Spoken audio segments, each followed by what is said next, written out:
ka ba og adventure o dili-dali mo surrender? Stress apan gustong mo distress? Perfect para kanimo kining camping site sa Misor nga karon mo'y atong i-explore. Dili mabangbang ang kaanindot sa view ni ining camping site nga sayon ra matultulan kay makita lang sa lungsod sa Tagoloan. Kung hilig nimo ang mag-adventure, adtuon ta ang Sebu'S Haven nga makita sa Barangay Rosario. Pahinumdum lang sa imong pagsaka, amping lang kay moagi kag pangason nga dalan nga medyo lisod agian. Apan mabawi ra kini og dili nimo kamahayan tungod kay sa imong pag-abot, imong makit-an ang talagsaon nga view nga imong gikahinaman nga maabtan. Adunay 20 pesos nga hangyo sa imuha, isip entrance fee, kini tabang aron mapadayon nga mamintenar og magpabilin nga limpyo ang lugar.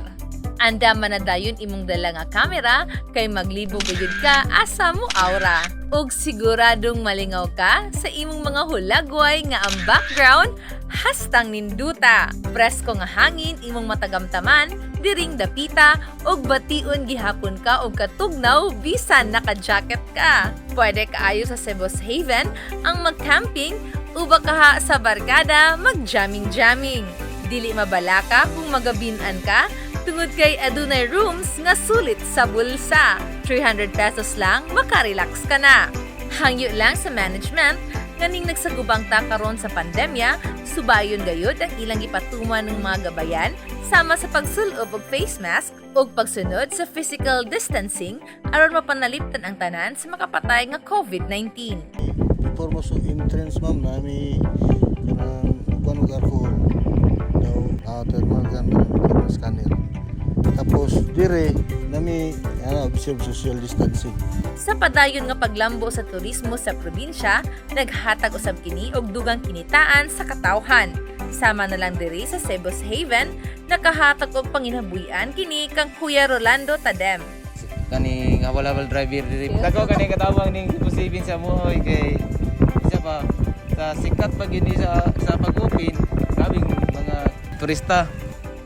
Anang walang-wala gid ka di mo parking ato sa iskina og na pasahero labi na ikaw per sa ali ana maghatod mi gid libre naman gid ang 50 di pa sa bida labi na makuha na mo ubot sa magambas din mo diri sa kuan pagbada dayon 50 di sa gatos na di una na kay save nga 50 daan ug pangtobil din 50 di ina.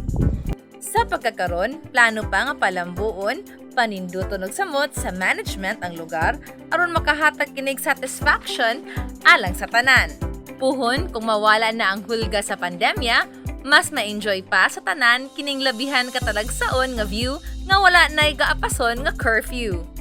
Dili nato ikalimod nga dinhi sa Misor, sukad si Gobernador Bambi Imano ang milingkod na ila na sa tibuok kalibutan ang lalawigan.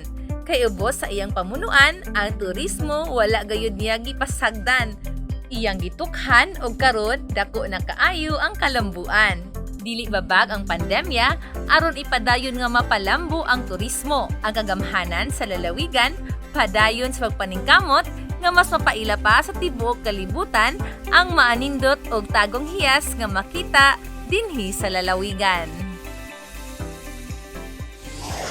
Kini si Clarice Sinterina, kanunay naghangyo sa inyong tanan nga atong suportahan ang atong local tourist spot o insaktong health protocol lang ang atong kanunay nga obserbahan kay kining tanan alang sa atong kaluwasan nga ang makapatay nga COVID atong malikayan. Together, let us explore Misor more!